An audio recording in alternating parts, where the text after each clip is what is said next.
দেখো, আমরা শুরু করছি অ্যাপ্রোপ্রিয়েট প্রিপোজিশন ইন এর ব্যবহার। ইন কোন কোন ক্ষেত্রে বলে, অ্যাপ্রোপ্রিয়েট প্রিপোজিশন এইভাবে মনে রাখলে সবার মনে থাকবে। ঠিক আছে, এটা হচ্ছে মনে রাখার বিষয় আর practice.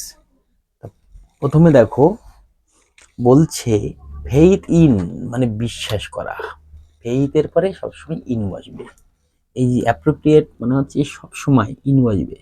Faith in, faith in হচ্ছে বিশ্বাস করা। তারপরে দেখো ইনভলভ ইন, ইনভলভের পরে সবসময় ইন বসবে। ইনভলভ ইন নিযুক্ত হওয়া। তারপরে দেখো লস্ট ইন মানে হারানো। তারপর দেখো রিচ ইন ধনী। তারপরে দেখো স্কিল ইন দক্ষ। তারপরে দেখো ইন্টারেস্ট ইন আগ্রহ। তাহলে কি বলছে, ইনের ব্যবহার অ্যাপ্রোপ্রিয়েট প্রিপোজিশনে ইনের ব্যবহার। তাহলে এই ফেইথের পরে ফেইথ ইন হবে সবসময় বিশ্বাস করা। ফেইথ ইন বিশ্বাস করা, ফেইথ দিকে ফেইথের পরে ইন প্রিপোজিশন বসবে। ফেইথ ইন বিশ্বাস করা। তারপরে দেখো ইনভলভ ইন, ইনভলভ ইন মানে হচ্ছে নিযুক্ত হওয়া। ইনভলভ ইন মানে নিযুক্ত হওয়া।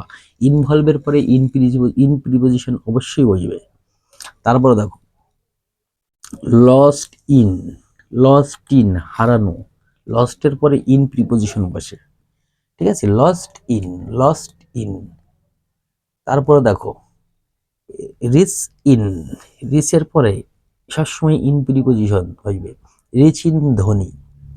তারপরে বলছে স্কিল ইন মানে দক্ষ। ইন্টারেস্ট ইন, ইন্টারেস্ট ইন হচ্ছে আগ্রহ। ইন্টারেস্টের পরে সবসময় ইন প্রিপোজিশন বসে। ভেরি ভেরি ইম্পর্টেন্ট, কিন্তু মনে রাখতে হবে। বলছে faith in, FAITH, faith IN, in, faith in মানে বিশ্বাস করা। Involve IN, in VOLV, involve IN, in, involve in মানে হচ্ছে নিযুক্ত হওয়া। LOST, lost IN, in, lost in মানে হচ্ছে হারানো। Rich RICH, rich IN, in, rich in মানে ধনী। তারপরে বলছি skill in, SKILL, skill in মানে দক্ষ। তারপরে দেখো ইন্টারেস্ট INTREST, ইন্টারেস্ট ইন মানে আগ্রহ। তাহলে এইগুলোর পরে সবসময় ইন বসবে। ফেইথ ইন বিশ্বাস করা, ইনভলভ ইন নিযুক্ত হওয়া, লস্ট ইন হারানো, রিচ ইন ধনী, স্কিল ইন দক্ষ, ইন্টারেস্ট ইন আগ্রহ।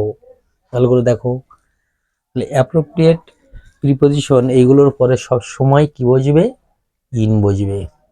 আবার দেখো মানে ক্লাসেই তোমাদের মাথায় ঢুকে যাবে। ঠিক আছে, দেখো বারবার দেখো। ফেইথ ইন মানে হচ্ছে বিশ্বাস করা। ফেইথ ইন বিশ্বাস করা, ফেইথ ইন বিশ্বাস করা, ফেইথ ইন বিশ্বাস করা, ফেইথ ইন বিশ্বাস করা, এভাবে পড়বে। ফেইথ ইন বিশ্বাস করা।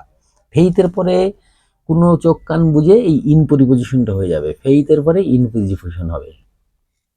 তারপরে দেখো involve in, involve in, involve in, involve in নিযুক্ত হওয়া। ইনভলভ ইন নিযুক্ত হওয়া, ইনভলভ ইন নিযুক্ত হওয়া, ইনভলভ ইন নিযুক্ত হওয়া, ইনভলভ ইন নিযুক্ত হওয়া। তাহলে ইনভলভের পরে সবসময় কি প্রিপোজিশন বসবে, ইন প্রিপোজিশন।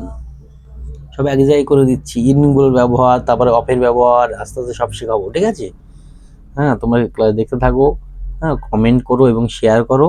ঠিক আছে, তারপর দেখো lost in, lost in, lost in মানে হচ্ছে হারানো। লস্ট ইন মানে হারানো, লস্ট ইন মানে হারানো। তারপর রিচ ইন, রিচ ইন মানে ধনী।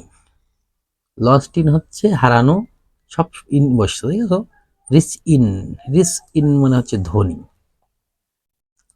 ইন প্রিপোজিশন বসছে। দেখেছো, স্কিল ইন, স্কিল ইন মানে হচ্ছে দক্ষ, ইন প্রিপোজিশন। তারপরে দেখো interest in, interest in, interest in, interest in মানে আগ্রহ। তাহলে দেখো ইনের ব্যবহার, অ্যাপ্রোপ্রিয়েট প্রিপোজিশনে ইনের ব্যবহার। ফেইথ ইন বিশ্বাস করা, ইনভলভ ইন নিযুক্ত হওয়া, লস্ট ইন হারানো, রিস্ক ইন ধনী, স্কিল ইন দক্ষ, ইন্টারেস্ট ইন আগ্রহ। আবার দেখো, ফেইথ ইন বিশ্বাস, ইনভলভ ইন নিযুক্ত হওয়া, লস্ট ইন হারানো, রিস্ক ইন ধনী, স্কিল ইন দক্ষ, ইন্টারেস্ট ইন আগ্রহ।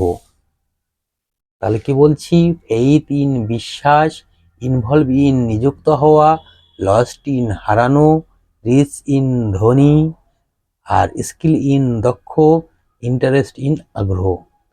এরকম অল্প অল্প করে পড়ো, ঠিক আছে, দু একবার দেখো, এমনি মাথায় ঢুকে যাবে, ঠিক আছে। আর আমার চ্যানেলটাকে শেয়ার করো, কমেন্ট করো, এবং ফলো করো, ঠিক আছে। তাহলে বলছে, ফেইথ ইন বিশ্বাস করা, ইনভলভ ইন নিযুক্ত হওয়া, লস্ট ইন হারানো, রিচ ইন ধনী, স্কিল ইন দক্ষ, ইন্টারেস্ট ইন আগ্রহ, ঠিক আছে। নেক্সট ক্লাসে আবার পরবর্তী সময় নিয়ে আসবো, ঠিক আছে। আজকে তাহলে ইংলিশ এই পর্যন্তই থাকছে, ঠিক আছে। সবাই ভালো থেকো, সুস্থ থেকো।